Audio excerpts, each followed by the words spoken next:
Shalom à tous, ma famille, peuple béni du Seigneur, shalom et bienvenue à la dispensation.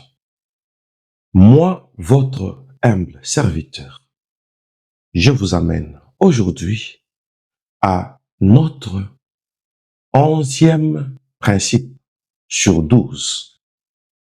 Les principes parmi les 12 où Dieu s'est basé pour créer le visible et l'invisible.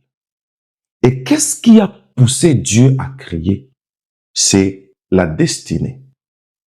La destinée, c'est le produit de la pensée divine. Quand il pense, le fichier se déclenche et ça se disperse et ça commence à flotter dans le vide en forme lumineuse. J'ai vu des lettres avec des écrits blancs et c'était en train de flotter jusqu'à ce que ça a pris forme. Et la création que nous voyons, c'est l'expression d'une pensée exprimée. Alors, Dieu s'est basé sur 12 principes, dont le 11e dit, tout ce qui est caché à moi est protégé jusqu'au temps de son dévoilement. Tout ce qui est caché à moi est protégé jusqu'au temps de son dévoilement. Peuple béni du Seigneur. Du coup, je posais une question à notre Seigneur Jésus-Christ. Je lui ai dit, Seigneur, tu parles du dévoilement ou de l'accomplissement? Et notre Seigneur dit, il y a des choses qui s'accomplissent, mais qui ne se dévoilent pas encore. C'est comme j'avais dit, tout est accompli. Tout était accompli. C'est comme j'avais dit, Lazare dort, mais je vais les réveiller. Mais entre-temps, il était encore dans la tombe.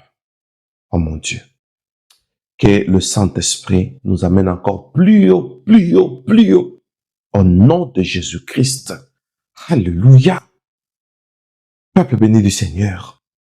Notre Dieu me dit, il y a la différence entre l'accomplissement et le dévoilement. Et maintenant, moi, je cache à moi, je protège jusqu'au temps du dévoilement. D'ailleurs, il ne faut pas vous inquiéter de mes cachotteries. C'est-à-dire, il y a des choses que je garde. Il y a des choses que je cache pour que cela ne soit pas dérobé par le temps. Car le combat de la destinée, c'est le temps où quelque chose s'est fait pas au temps prévu. Alors, quelque chose qui n'est pas encore arrivé à son temps, je la cache. Et quelque chose qui arrive à son temps, c'est-à-dire, c'est la chose qui est dévoilée. Ainsi, pour éviter le combat de la destinée, où les choses qui ne sont pas encore arrivées au temps sont combattues avant d'être révélées, alors je cache cela à moi. Et tu étais entré en moi. Et tu as vu ce que je fais avec toi.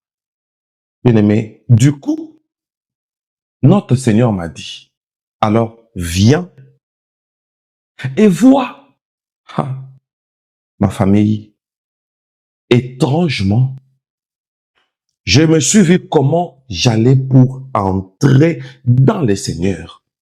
Et c'est là que j'ai compris que Dieu, non, est l'unique. Il est l'unique. Je suis entré en lui. Alors, c'était à ce niveau. Au niveau du sternum. Alors, je suis entré. En entrant à partir de là, mais je me suis retrouvé dans un espace, dans un monde. Comme dans la prière on dit, notre Père, qui est aux cieux. Le cieux là, en tout cas c'est vraiment difficile de comprendre au total où se trouve toute la création, je vous assure. Comme dans Colossiens on dit, le visible et les invisibles. Comme là où je me suis retrouvé dans une création invisible. C'est-à-dire, ça existe. Et si on dit création, c'est parce qu'il y a un créateur.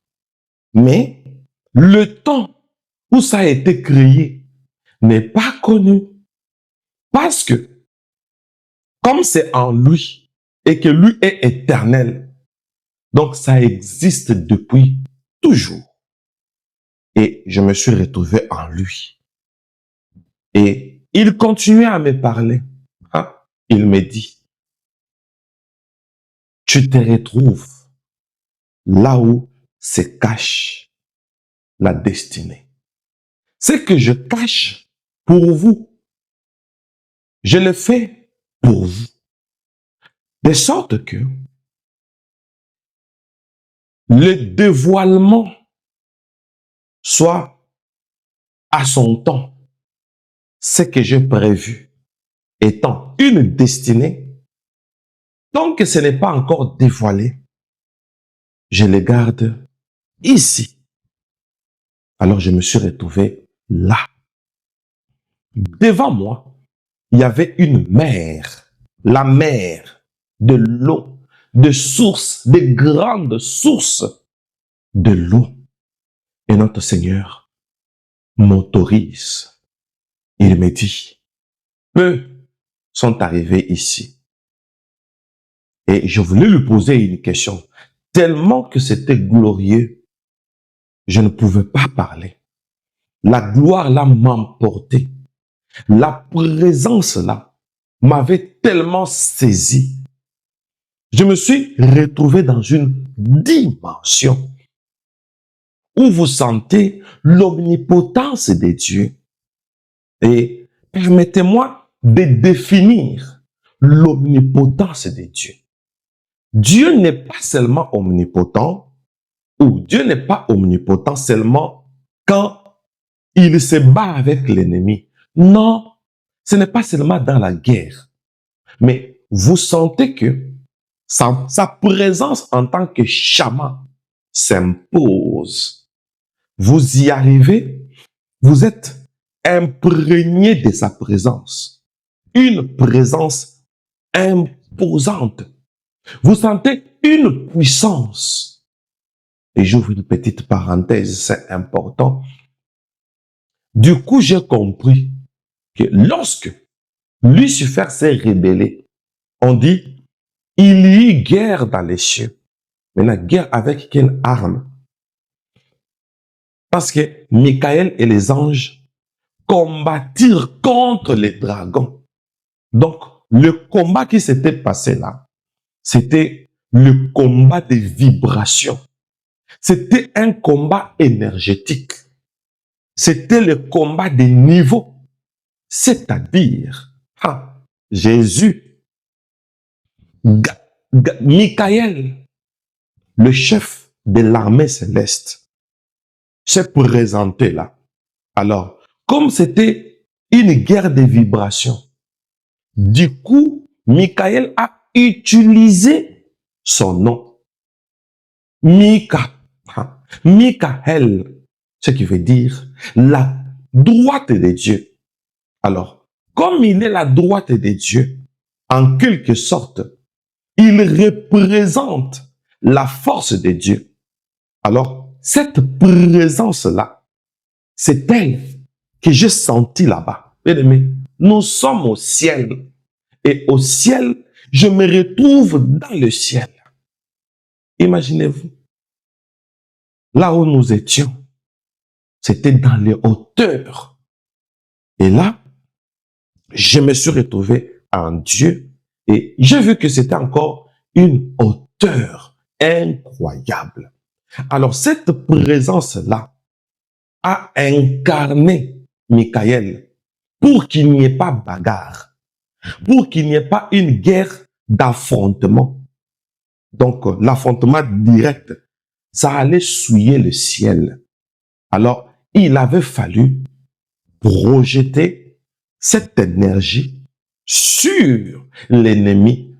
Alors, alléluia, quand il a senti l'énergie, ça l'a affaibli et il s'est transformé directement et il s'est vu différent des autres. Et sa place ne fut pas trouvée dans le ciel.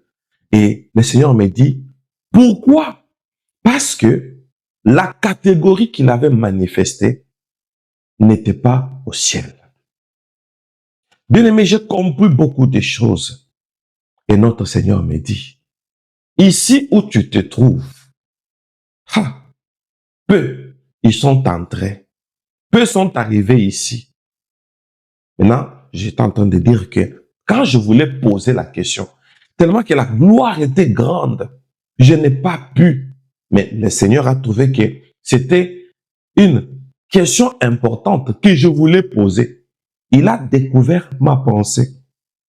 Il me dit, parce que je voulais lui demander, et Seigneur, quand tu dis que peu sont entrés ici, et le peu là, qui sont-ils? Alors, du coup, le Seigneur a pris la parole pour dire, peu sont arrivés ici, tels que Moïse, hein, tels que Jean, lorsqu'il était à l'île de Patmos, il est arrivé jusqu'au trône et je l'ai autorisé d'arriver jusqu'à ce niveau. Bien-aimé dans le Seigneur n'a pas cité beaucoup de personnes et je me suis retrouvé là.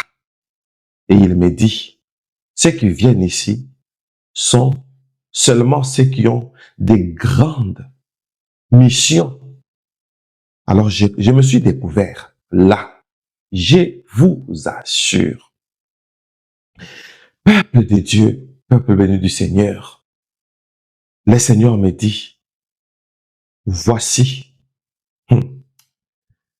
les deux moyens que j'utilise pour garder la destinée. Le coffre-fort qui cache la destinée que personne ne peut détruire, même pas le temps. Alors j'ai compris que le temps détruit aussi. Je ne sais pas si je pourrais me souvenir de ça à la fin pour vous expliquer comment le temps détruit. Je pense bien que je vais me souvenir pour ne pas anticiper. Alors, ça se cache ici pour que ça ne soit détruit par personne et que ça ne soit détruit ni par le temps. Parce que le temps détruit aussi. Alors, parce que tu veux découvrir là où se trouvent les deux coffres forts, c'est juste devant toi.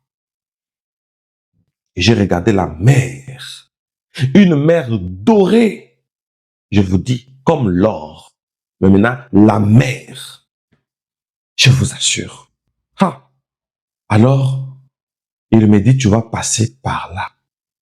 Tu vas passer par la mer et après, tu vas sortir au temple qui est de l'autre côté de la mer. Bien aimé, je devais passer par la mer. Je devais traverser la mer. Une mer d'abord qui n'est pas ordinaire, comme de l'or. Bien aimé, je me suis dit, aujourd'hui là, je me suis retrouvé doublement dans un monde inconnu. D'abord là où nous étions avec Dieu, nous étions d'abord hors temps. Et après, je suis entré en lui. Donc, je me suis dit, là, c'est fini pour moi. Et c'est fini, c'est parti. Alors, bien aimé, j'ai vu la mer dorée, j'ai vu le temple et je devais traverser. Ah, Seigneur. Du coup, ma famille, je me suis plongé dans la mer dorée. Bien aimé, j'ai entendu. Ah, Jésus, j'ai entendu lorsque je me suis plongé, j'ai entendu une voix. Je pense que c'était peut-être un ange. J'ai entendu une voix seulement. Et je ne pouvais pas savoir d'où ça venait. Mais quand je me suis seulement plongé, et la voix qui me dit, il respirera la crainte de l'Éternel. C'était tellement mystérieux pour moi, du jamais vu, du jamais entendu. Je respirerai. Qu'est-ce que j'ai dit? Il respirera la crainte de l'Éternel. Et je me suis dit sûrement que cette parole m'est destinée. Donc, je respirerai la crainte de l'Éternel. Bien-aimé, quand je me suis plongé, j'ai entendu la voix. Imaginez-vous quelqu'un qui est dans une mer et la mer est dorée et je devais respirer. Je sentis la respiration. Mais je suis dans une mer et lorsque j'ai respiré, donc, vous savez, quand on respire, c'est-à-dire on aspire, on expire. On aspire l'oxygène, n'est-ce pas? Sur la terre, bien sûr. On expire le CO2. Maintenant, je devais respirer, aspirer et expirer, aspirer et expirer.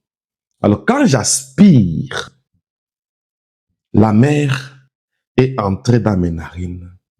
Bien aimé, et quand j'expire, donc je respire, j'aspire et je respire.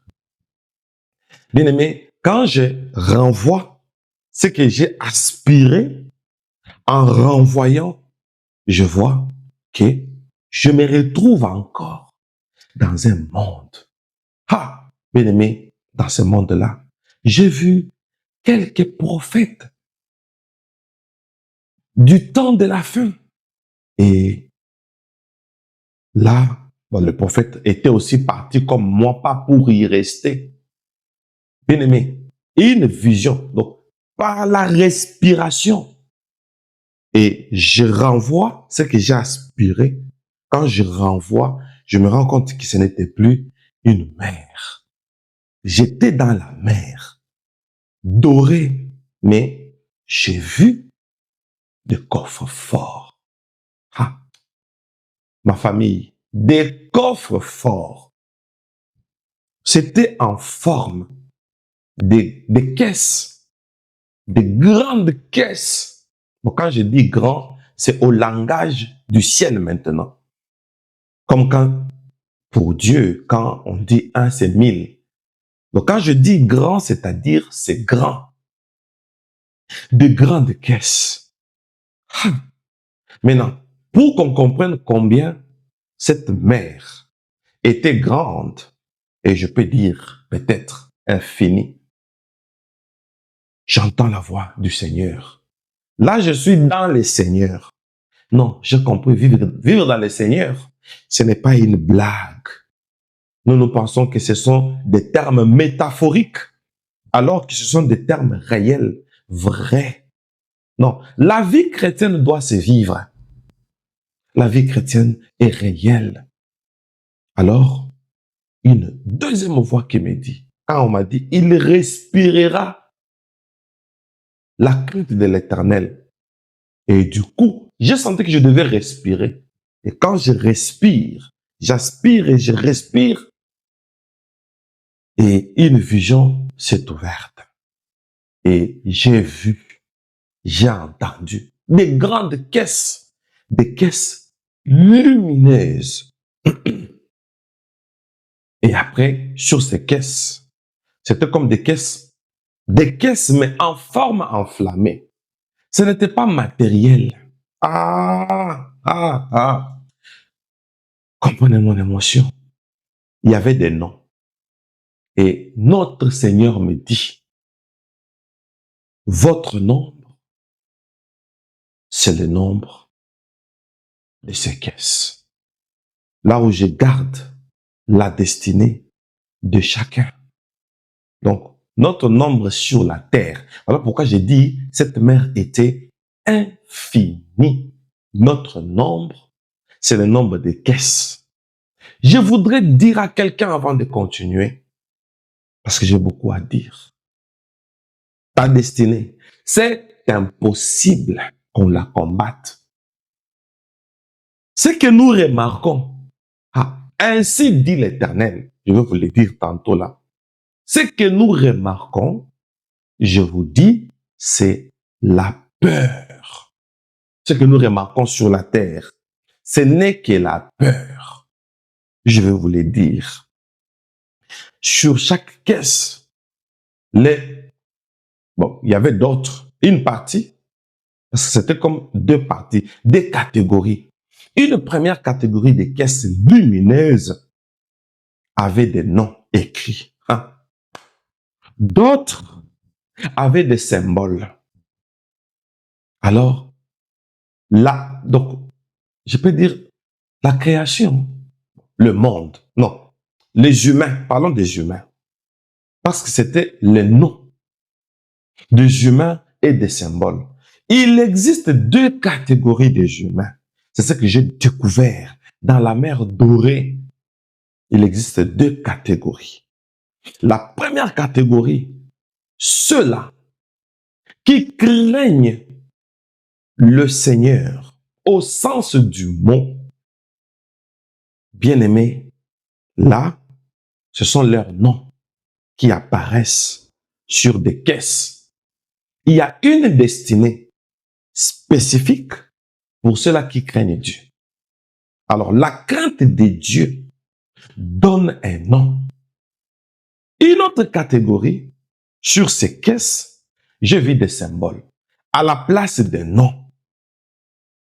Et le Seigneur me dit, le fait de servir le Seigneur, il y a ceux qui craignent Dieu, mais ils sont entrés dans la destinée à cause de la crainte.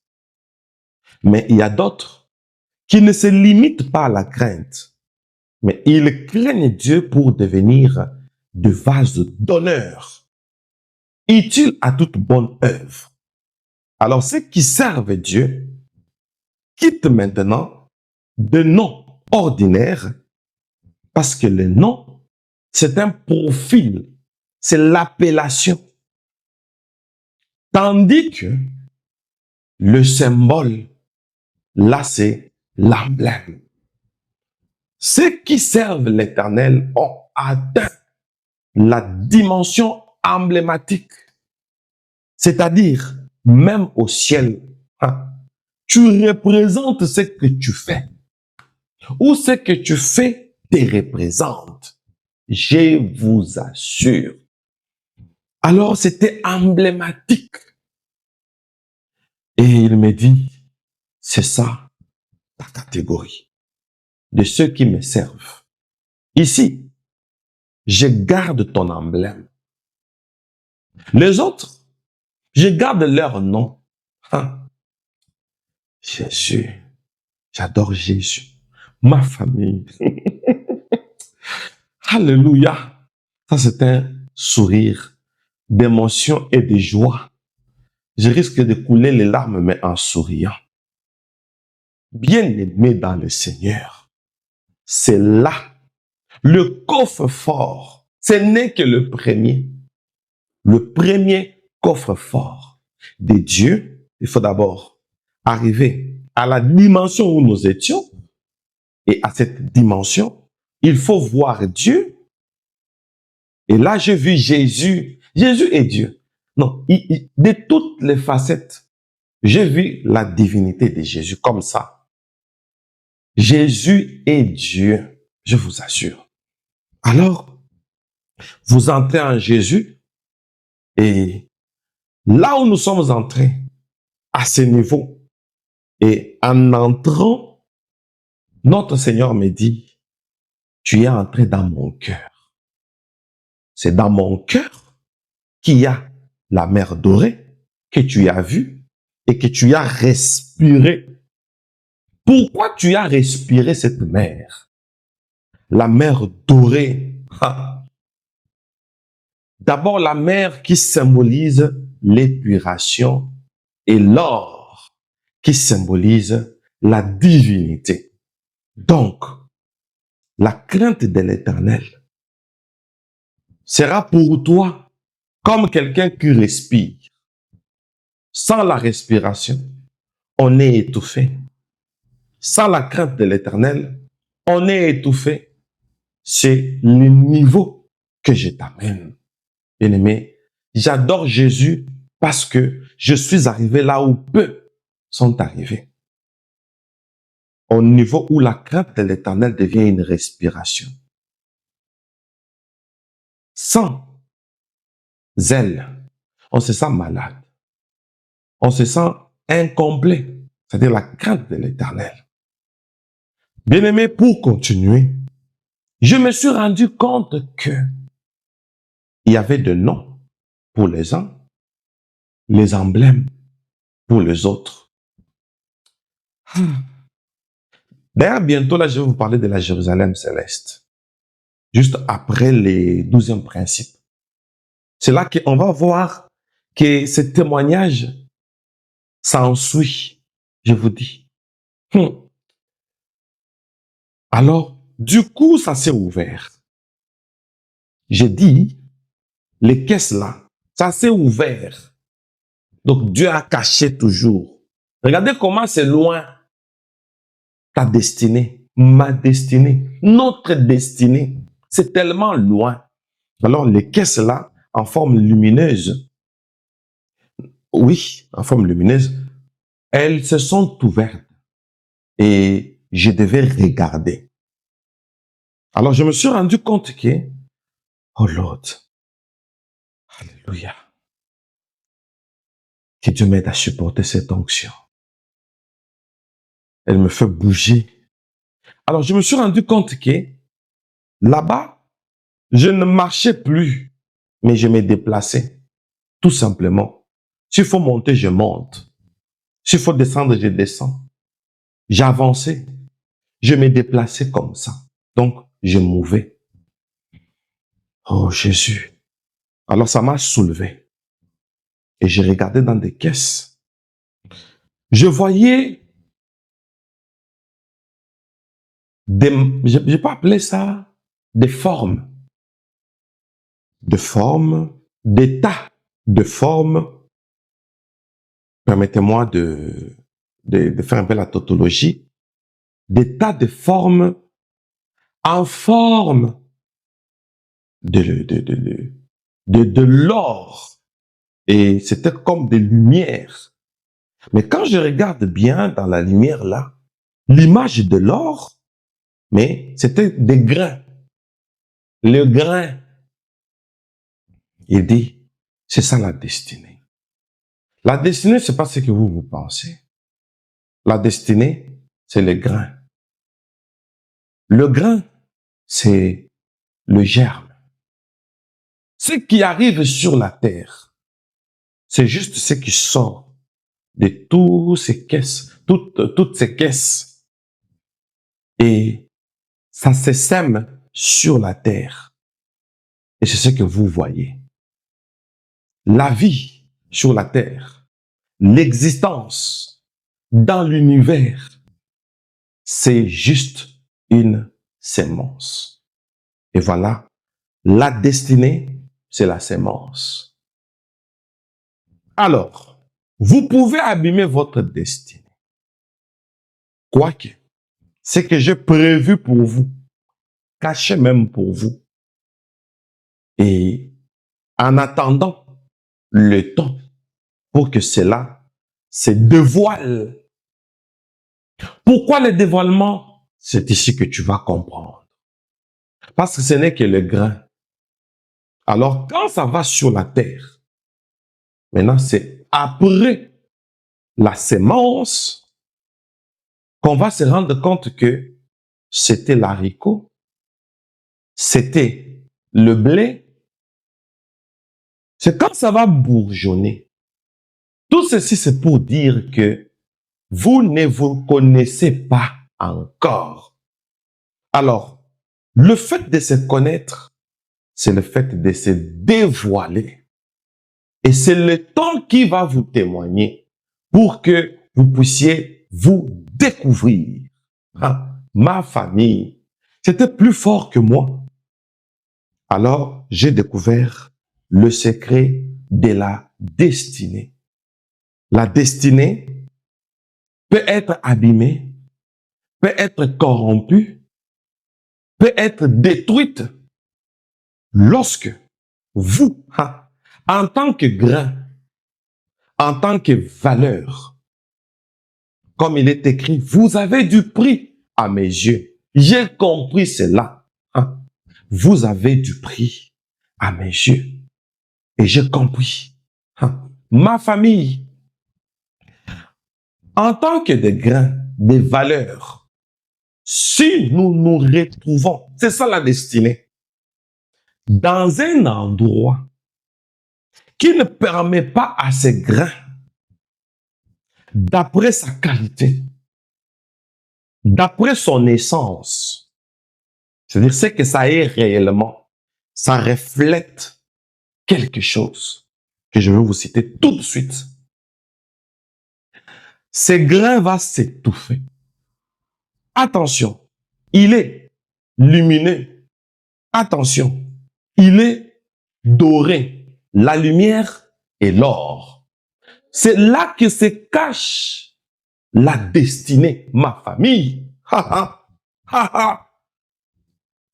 Maintenant, vous vous retrouvez dans un endroit où vous vivez régulièrement, dans des endroits où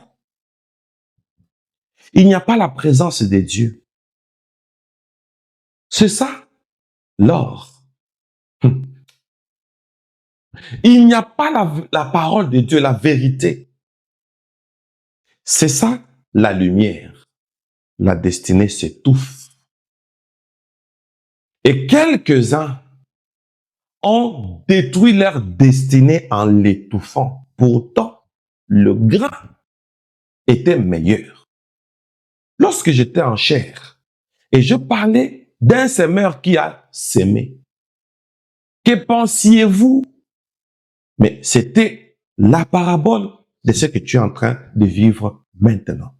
Voilà, on me calomnie à tort pour dire que j'avais prédestiné la perte de quelques-uns. Pourtant, la perte vient quand on ne se gère pas bien et quand on ne s'ingère pas dans ce que l'on représente. Bien aimé, nous représentons une émission, nous représentons un message. Et quand on ne l'exploite pas, on détruit soi-même sa destinée. J'ai compris. Ah, c'est ça la destinée. Donc, c'est d'une manière abusive que nous accusons Dieu par ignorance. Oh mon Dieu. Alléluia, alléluia, alléluia. J'adore Jésus. Peuple béni du Seigneur. J'avais promis de vous expliquer comment le temps détruit aussi ce qui devait être dévoilé. C'est lorsque nous, les humains, nous optons. Je dis nous optons. Le verbe opter, l'option.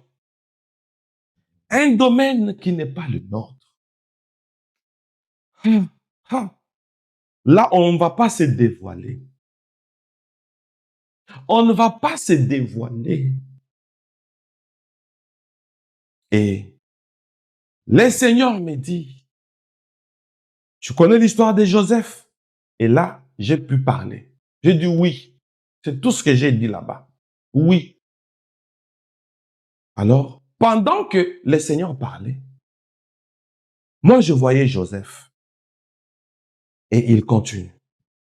Dans l'histoire de Joseph, quoi qu'il était en Égypte, mais c'est à partir du blé que ses frères l'ont découvert. Sans le blé, ses frères n'allaient même pas l'approcher. Sans le blé, chacun resterait dans un pays et l'autre dans un autre pays. Le blé attire et le blé dévoile. Vous êtes des grains. L'histoire de Joseph, c'est pour dire que quand tu es dans un endroit où tu bénéficies à l'édification des autres, parce qu'il existe la nourriture spirituelle et la famine spirituelle, un temps viendra où, comme il est écrit, qu'il y aura une famine spirituelle.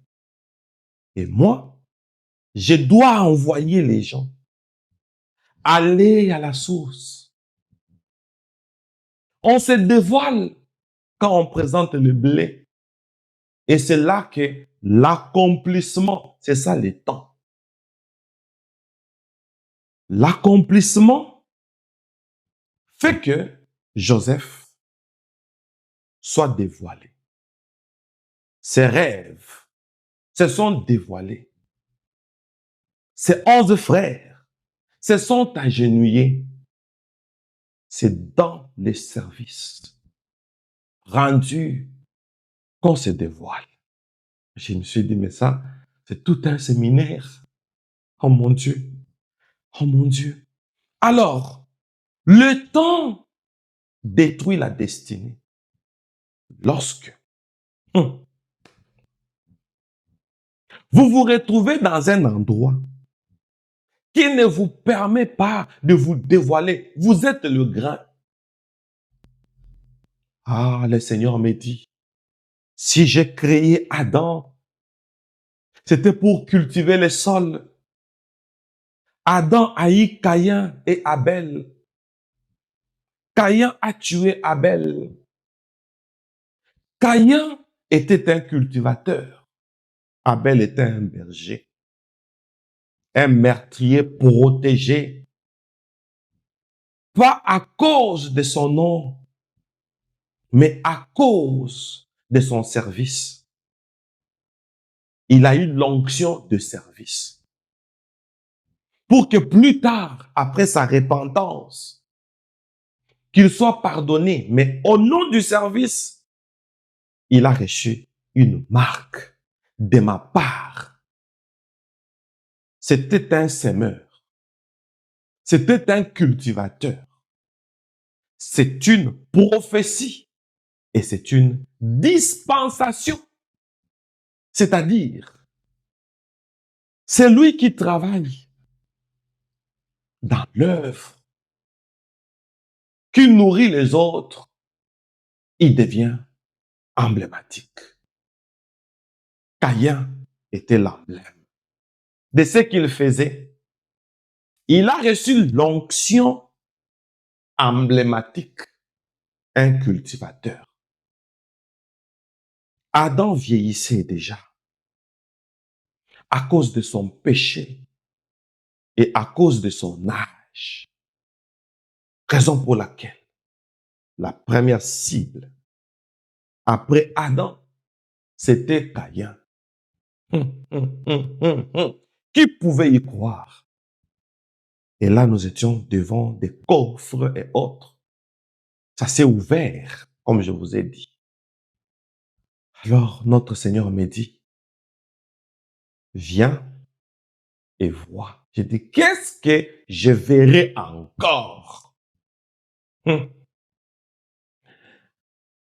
Du coup, je me suis rendu compte que je devais sortir de cette mer dorée. Juste en sortant, j'étais devant l'esplanade du temple. Bien aimé, le temple. Et je suis entré là.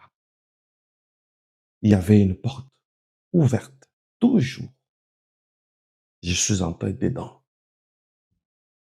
Curieux de faire une comparaison entre les temples du ciel et les temples de la terre. Et notre Seigneur me dit, viens te retrouver ici. Lorsque celle qui t'a engendré, et je n'avais, en tout cas, j'avoue, je n'avais pas compris. Il y a l'une de mes sœurs qui me suit maintenant là, depuis la Belgique. Ma mère lui avait dit, bon, elle m'appelait Malou. Mon nom c'est Malou. Louchekou Malou. Elle dit, je vous laisse Malou. Tel que vous le voyez, c'est un mystère. Bien aimé, je n'étais même pas là. Quand ma mère biologique a parlé avec ma sœur biologique, ma sœur vraiment biologique, en Belgique. Ah, mon Dieu.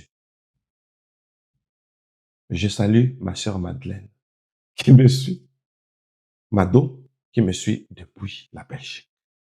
Soyez bénis abondamment. Alors, le Seigneur me dit, ce n'est pas pour rien lorsque celle qui t'a engendré a dit de toi que tu es un mystère. Et je n'avais pas compris. Est-ce que cela avait trait à mon appel? Ma mère biologique avait vu mon appel. Qu'est-ce que Dieu lui a montré?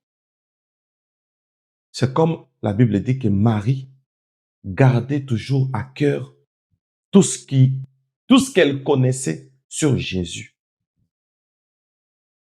Je me rappelle en 1984, je n'avais que 10 ans quand je me suis converti.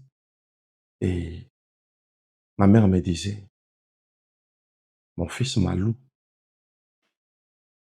n'abandonne pas les voies du Seigneur, persévère seulement. Elle me regardait trop, trop, trop, trop. Persévère, n'abandonne pas les voies du Seigneur. Je n'avais que 10 ans. Une maman qui parle à un enfant de 10 ans, comme ça. Je ferme la parenthèse. Alors, le Seigneur me dit, viens te découvrir. Je suis entré dans le temple. Dans le temple, il y avait 3 parties. Première pièce, deuxième pièce et la troisième pièce. Dans ce temple-là. Alors, le Seigneur me dit, regarde. Et quand j'ai regardé, j'ai vu un rouleau. Il dit, ah, alléluia. Dans la configuration du ciel, lorsque tu as vu dans les coffres forts, d'une part, c'était des noms, d'autre part, c'était des emblèmes. C'est comme ton appel. Viens te découvrir. Et quand je regarde, je vois un rouleau. Il me dit, c'est toi.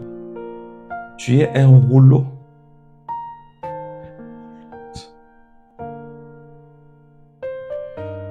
Alléluia.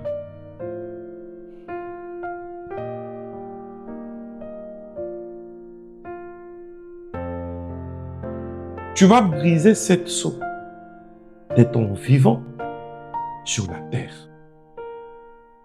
Je me suis précipité pour prendre alors mon rouleau et dit, non, tu n'as pas l'autorisation de prendre ce rouleau.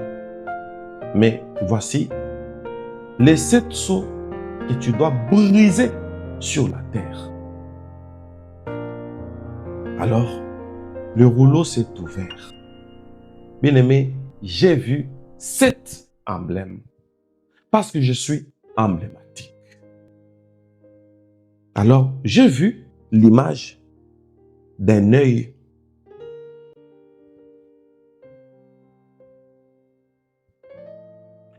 une clé, une couronne, une balance, un chandelier, une pierre précieuse et une porte ouverte.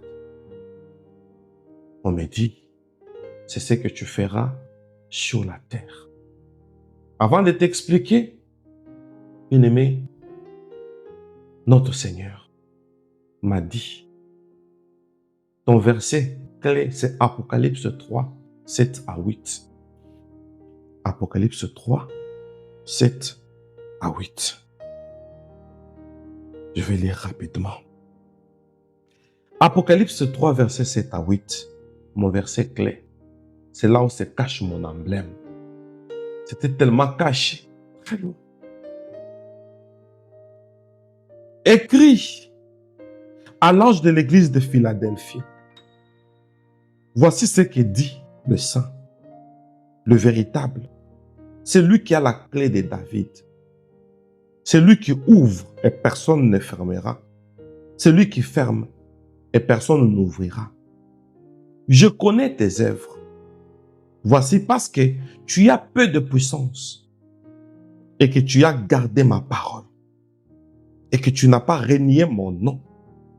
J'ai mis devant toi une porte ouverte que personne ne peut fermer. Donc, ma famille, c'est parti. C'est parti. Pourquoi je dis ça?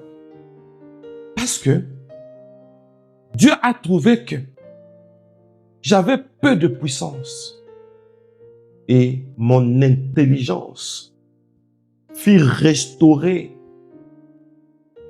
Ma vision s'était intensifiée lorsque j'ai respiré la mer dorée. Maintenant, je commençais à comprendre. Quand Dieu parlait peu, je comprenais beaucoup à l'instant. Voilà pourquoi j'ai dit à Papa Pierrot, notre chargé de médias, que ma vision a changé. Il m'a dit, mais pourquoi tu ne me l'as pas dit? C'était difficile d'expliquer. Et je pense que Papa Pierrot comprend maintenant pourquoi j'ai dit, ma vision a changé. Je briserai cette seau. Et les seaux, c'est quoi? Et j'ai vu, à partir de mon rouleau, je n'ai pas pu toucher. On ne m'a pas permis. Mais on m'a dit, tu es emblématique. Et je ne sais pas pourquoi. Quand je voulais prendre mon emblème, il m'a dit, tu l'es déjà. Et tant que tu vis sur la terre, tu dois exécuter. Et lorsque tu te dévoileras, lorsque la trompette sonnera, comme il est écrit, pour rendre à chacun selon ce que sera son œuvre, tu te retrouveras avec ce rouleau d'entre ta main. Alors, tu briseras les 7 sceaux. Bien-aimé, Jésus vient bientôt. Le jour où il viendra, chacun aura son œuvre en main. Alors il me dit, le premier sceau que tu dois briser sur la terre, c'est l'œil que tu as vu. C'est-à-dire, tu n'auras qu'un seul message. Tu n'auras qu'une seule vision, laquelle mieux vaut la fin d'une chose que son commencement. C'est-à-dire, le commencement commence pour la fin.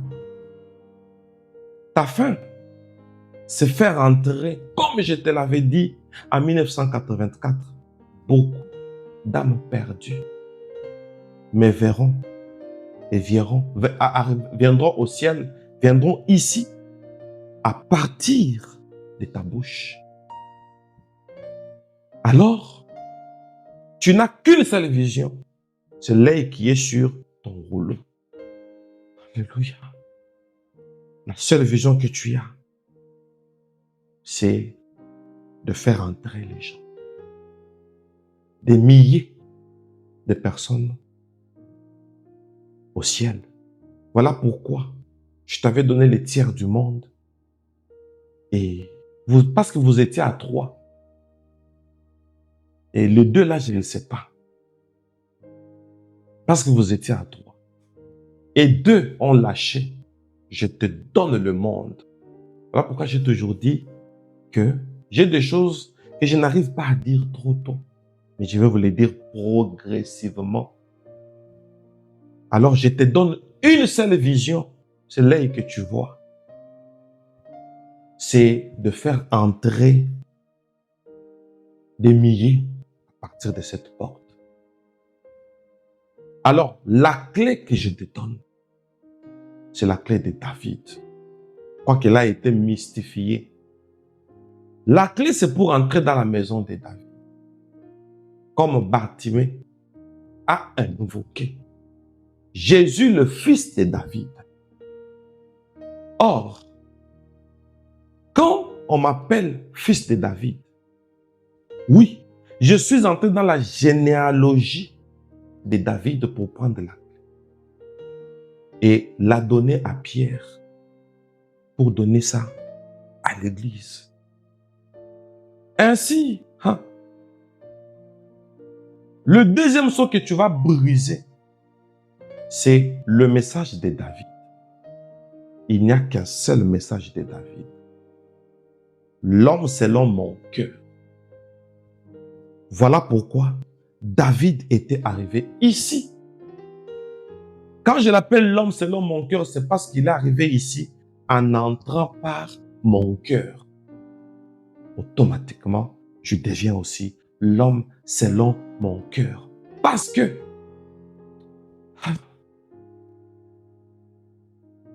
tu as la clé de David.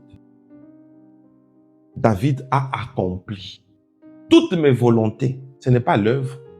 Donc, David est emblématique.